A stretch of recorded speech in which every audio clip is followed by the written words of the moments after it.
The battle over the Strait of Hormuz continues. It is the fifth straight day of U.S. strikes on Iran. The American military said that this wave of strikes targeted Iranian military capabilities used to threaten vessels moving through Hormuz. Now, Iranian state media reported explosions in several cities, including Bandar Abbas, Rask and Chabahar. Earlier reports also cited blasts around southern cities, including Qeshm and Bandar Imam Khomeini. Bushehr, which is home to Iran's only civilian nuclear plant, was also hit. U.S. Central Command also said that it has separately fired on a ship attempting to violate its renewed blockade on Iran's ports. Now, Iran, on the other hand, struck U.S. military targets in the region, including in Bahrain and Kuwait. On Tuesday, the U.S. president threatened to attack bridges and power plants should Iran not return to talks next week.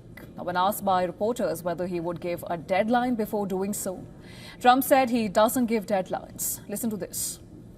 I don't like giving deadlines, but they pretty much know, they know the story. Sorry, they better behave.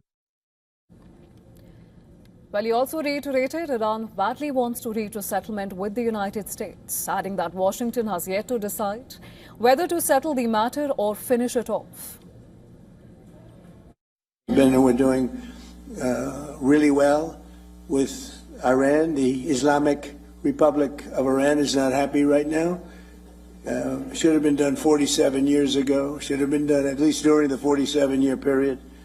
And it wasn't. Other presidents didn't do what was right. They should have done it a long time ago. It would have been much easier. And they want to settle so badly. They don't like what we're doing. And they do want to settle. We'll find out whether or not we settle with them or we just finish it off. Vice President J.D. Vance has said that the U.S. has no plans to deploy ground troops, arguing that diplomacy, not prolonged military action, offers the only lasting solution to the crisis between Washington and Tehran.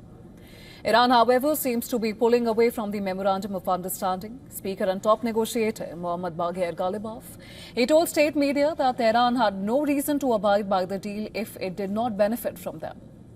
Now, Hormuz remains at the heart of the escalating tensions. The escalation came after Trump said a 20% toll that he had threatened to impose in Hormuz would be replaced by massive trade and investment deals with Gulf states.